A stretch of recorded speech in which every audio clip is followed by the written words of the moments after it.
Elena stis into the living room at dusk, sidekas in hand. There tastes of tension and old resentment.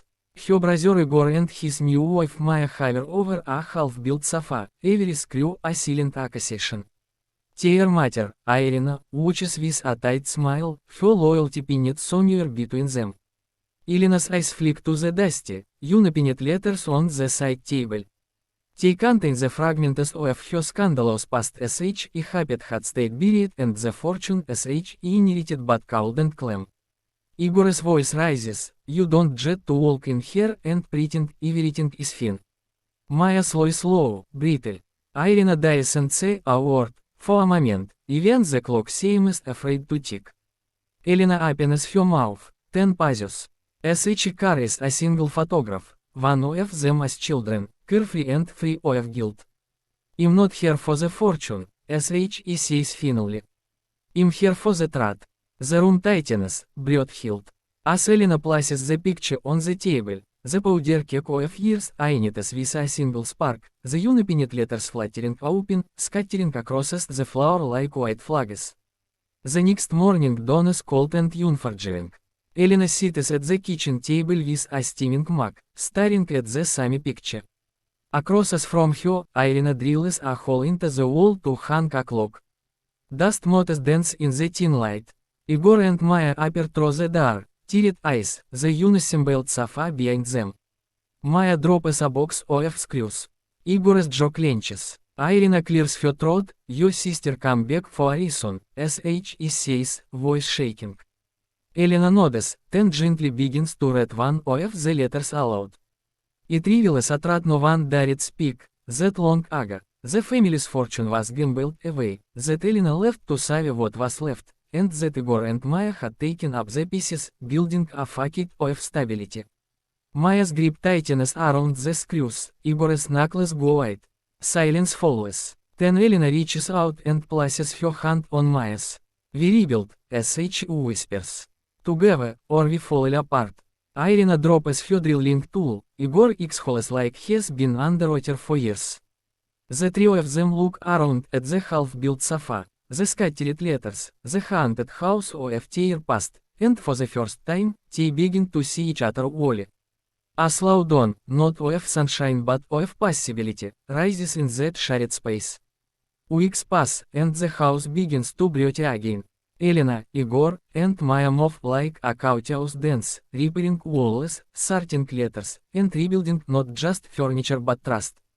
Irina watches quietly from the window, knitting her silent blessings into each stitch.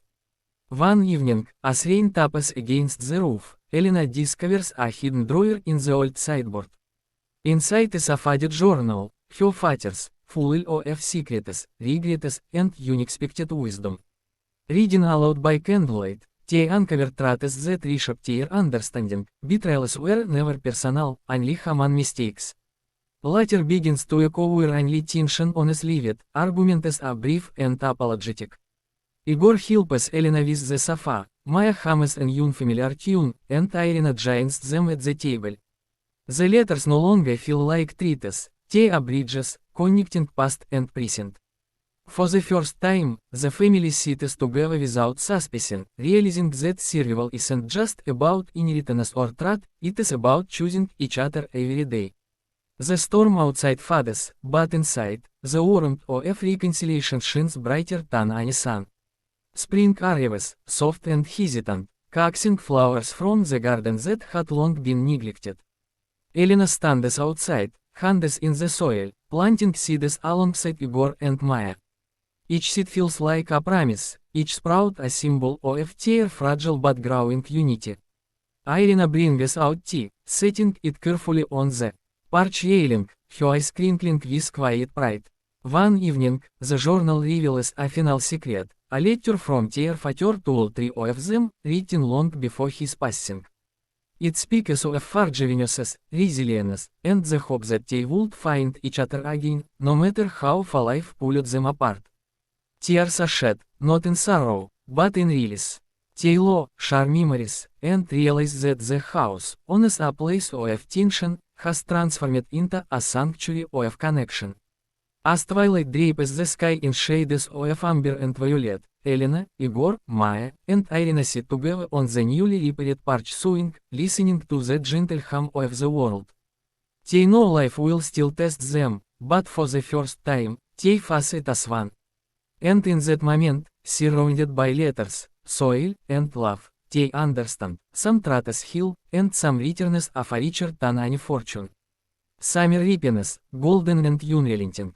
The garden flourishes, reflecting the slow, steady growth of their reconciled family.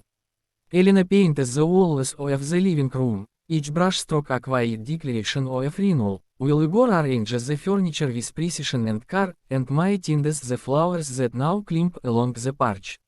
Latter spills through the halls like sunlight. One evening, a stranger knocks at the door, a distant cousin, carrying a bundle of old photographs and letters tucked lost. As they sort through the memories together, stories long buried surface, adventures, missteps, and acts of bravery from ancestors none of them had truly known. The family leans on each other, reading aloud, sharing jokes, and shedding tears of recognition and joy. By nightfall, they sit beneath the stars in the garden, the air fragrant with blossoms and hope. Elena stretches her hand toward Igor and Maya, and they take it without hesitation. Irina smiles from the doorway, her heart full. The house, the letters, the past, they are all threads in a tapestry now strong enough to hold them. And in the quiet hum of summer night, they understand, the true fortune was never hidden in wealth, but in the courage to forgive, rebuild, and love without reservation. Autumn arrives, painting the world in amber and crimson, and with it, a sense of compulsion settles over the house. The garden's last blooms sway in the crisp wind, and the honest dusty flowers now gleam with polished care. Elena sits by the window, journal in hand, recording their journey, every argument, every revelation, every moment of letter that stitched them back together. One afternoon, a letter arrives in the familiar faded handwriting of their father, delivered decades late. It is simple, yet profound, no matter the storms, you have each other. Guard that, and you have all the world you ever need. They read it together, voices trembling with emotion, feeling the echo of love that had always been present but unspoken. As evening falls, they gather around the fireplace, the warmth mingling with the glow of reconciliation. Igor cracks a rare smile, Maya hums softly, Elena closes her journal, and Irina pours tea for everyone. Outside, leaves drift lazily to the ground, but inside, hearts are firmly grounded. They realize that the house is more than walls and furniture, it is a home built from understanding, forgiveness, and the courage to start anew. And for the first time in years, they feel truly unbreakable. Winter creeps in quietly, frosting the windows and layering the garden in soft white. Inside, the house hums with warmth, laughter, and the scent of cinnamon from Irina's kitchen. Elena unwraps an old, neglected box of holiday decorations, each ornament a memory, some joyful, some bittersweet. Igor helps untangle the lights, grumbling but smiling, while Maya arranges candles along the windowsill. On Christmas Eve, they gather in the living room, the fire crackling and letters stacked neatly on the side table, no longer burdens but reminders of their journey. Elena reads aloud a passage from their father's journal, speaking of resilience, love, and the invisible threads that bind a family. Tears glisten, but smiles are brighter, and hugs linger longer. Outside, snow begins to fall, muffling the world in silence. Inside, they share stories, laughter, and dreams for the future, knowing that whatever storms may come, they will face them together. The house, on as a stage for tension and secrets, is now a sanctuary of warmth, trust, and unspoken promises. And in the quiet glow of the firelight, they finally understand that home isn't a place, it is the people who choose to stay and stand by each other. No matter what, the new year dawns crisp and clear, a blank page inviting fresh beginnings. Snow crunches underfoot as Elena, Igor, and Maya venture into the garden, each carrying small lanterns. Irina follows with a tray of steaming tea, her eyes twinkling with quiet satisfaction. They place the lanterns along the garden path, lighting them one by one, the soft glow reflecting off the snow like tiny stars. Elena pauses, holding her lantern high. We've come so far, as he says, voice trembling with gratitude. Igor nods, a rare softness in his gaze. Maya smiles, brushing snow from a branch, and Irina whispers, and this is just the beginning. Together, they watch as the garden, the house, and their hearts are illuminated in golden light, a symbol of the trust and love they've nurtured. That night, as they sit around the fire, they share hopes and plans for the year ahead, trips, celebrations, even small acts of kindness for the neighbors. The house is alive with warmth, laughter, and promise. Outside, the world remains quiet and white, but inside, the family knows something unshakable. The past has shaped them, but their future is theirs to build together. The journey continues, and for the first time, they embrace it without fear.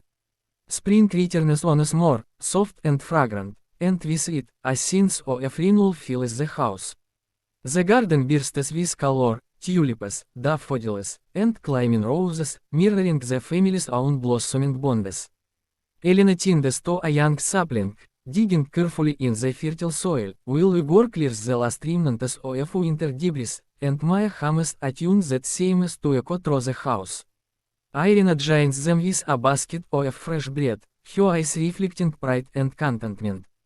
One afternoon, a letter arrives from a long-lost friend of their father, carrying memories and photographs that reveal a legacy of generosity and resilience beyond their imagination. They sit together on the porch, lying, reminiscing, and sharing stories that fill gaps in their family history. Each revelation strengthens the invisible threads that bind them, transforming the past into a source of inspiration rather than regret. As twilight drapes the sky in soft pinks and purples, they light lanterns in the garden, watching the flames flicker against the blooming flowers. Elena places her hand on Igor's shoulder, Maya leans close, and Irina smiles warmly. The house, once filled with tension and secrets, now breathes with life, love, and hope. They realize that family is not only what we inherit but what we nurture, protect, and choose to grow together. Part 10.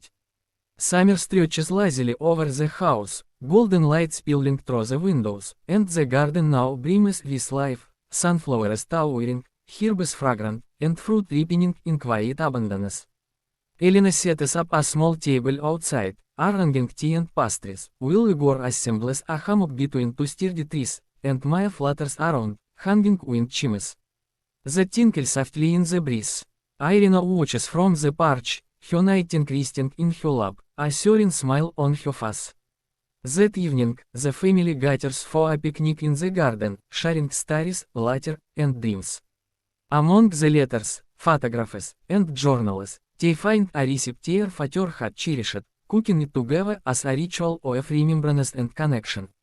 Each bit is a celebration, not of wealth, but of survival, forgiveness, and love. As the sun dips below the horizon, painting the sky in fiery oranges and purples, they sit together on the grasses, hands intertwined. The house behind them hums with warmth and belonging, a testament to the journey they endured. Elena leans her head on Igor's shoulder, Maya rests her hand over tears, and Irina murmurs, "This is home." They watch the stars emerge one by one, knowing that whatever storms may come, they will always have each other, and that is the truest fortune of all.